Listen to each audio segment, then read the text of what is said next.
Hey everyone, welcome to another video of Ben African Cyclet. So you're thinking about buying a used tank. So in this fish room here, well, I didn't buy all those tanks brand new. Me and Martin, my son, we didn't buy all those tanks brand new. There's a few new ones, but there's lots of used ones.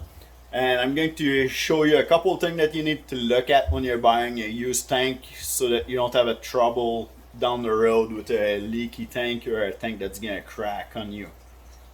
So here we have a 20-gallon aquarium. I'm going to show you exactly what to look for so that the tank don't break or crack or start leaking on you after your first when you go and buy one, what you have to look for.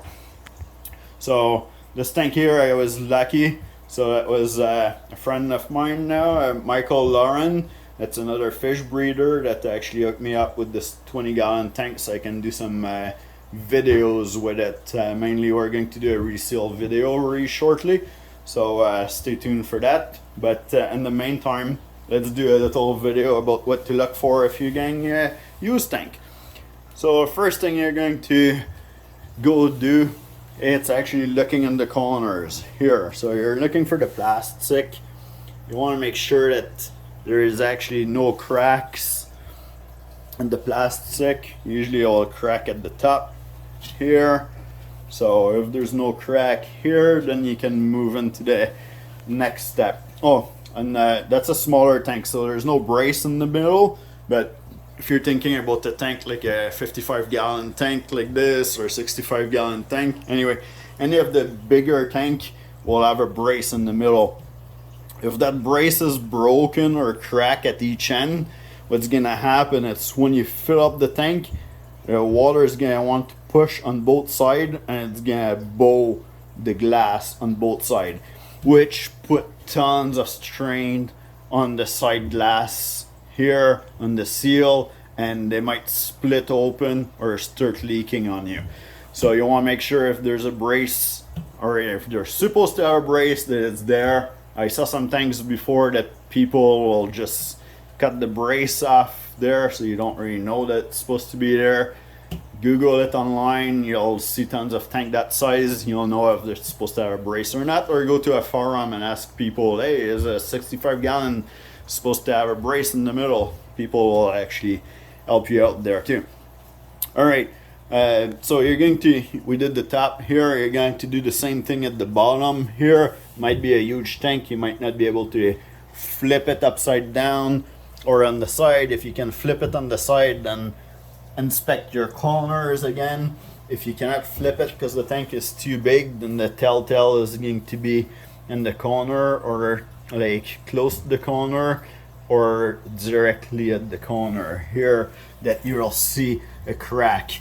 If there's a crack there, this actually helps to keep the tank together, those plastic. You know, there's ways to do it and glue it together without using the plastic, but if there's the plastic on it, it's built with this. It was taken in consideration when they're building it, for the size of glass and everything that they're using, that this is going to help keep everything together. So yeah, make sure that it's not crack. Okay, the other thing that you're going to do after this is inspect the glass. So you want to make sure that there's no chip in there, and if there's chips, like see this one, I have a, I don't know if you can see it on camera here, this I have a tiny little chip here. All right, there you go. So I have a tiny little chip here.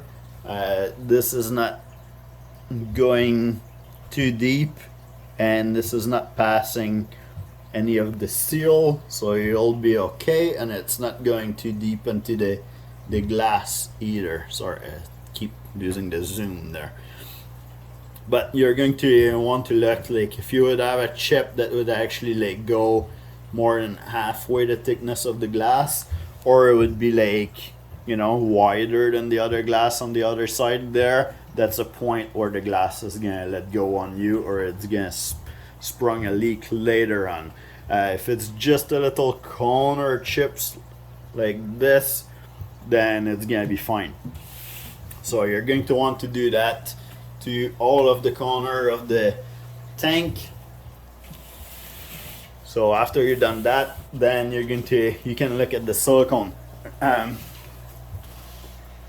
But now I'm going to be honest with you, silicone, actually I don't trust any used tank silicone.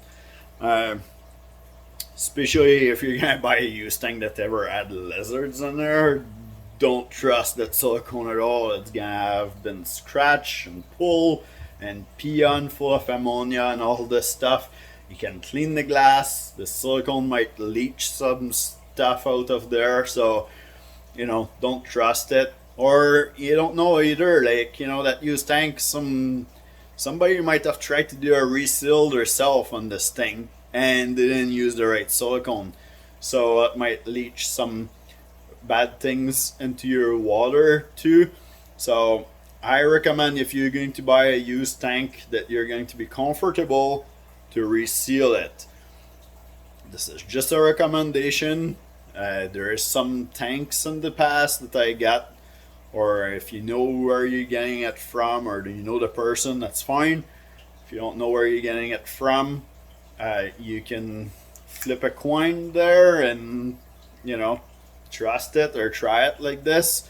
But I personally recommend you to reseal it, and we're going to do a video about this. So, but if you're going to just trust it and you want to inspect, what you'll want to do is look at the silicone and make sure that this here, lots of the silicone is missing on the side here. That's peeling off here. So this tank here would need a reseal for sure, which I got it for that anyway, so we're good. But yeah, and then another and bigger tank or other tank too, if it's not obvious like this, then what you're going to see when you're looking into the outside of the tank, you'll see a little bit of bubbles into the silicone. If you see bubbles in the silicone, it either didn't get resealed properly, or the water is actually starting to come in between the silicone and the glass, and this is what's causing bubble too. Now silicone just lasts for so many years, so it's normal to have to do a reseal once in a while. It won't last forever. And then the other thing that you're going to do here, you can see it's the glass is darker here because that's the panel on the other side that we're seeing against this one here. So, but if you would see any bubbles in there where the glass is, then that tank is definitely going to leak, because this is the main silicone that holds all of your panel together too. It could separate if there's some stuff like that into that silicone itself. And the rest of it is like, well, you have an obvious crack into your glass somewhere or something like that, right? You don't want to start changing panel. It's gonna be a pain in the butt. You'll have to take like everything apart.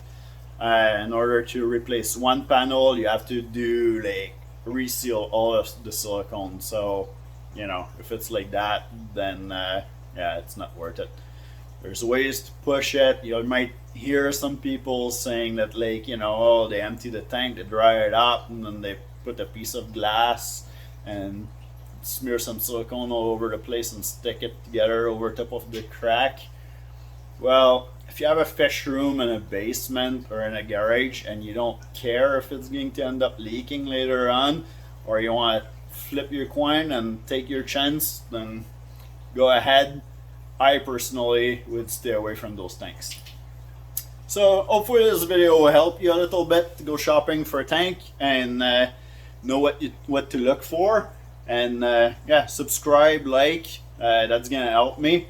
And then yeah, in the next few videos, then we're going to do a tank reseal. So yeah, subscribing might be the best idea to make sure that you don't miss that video, right? And then yeah, we'll get this used tank up and running, and we'll see you in the next video. Cheers everyone.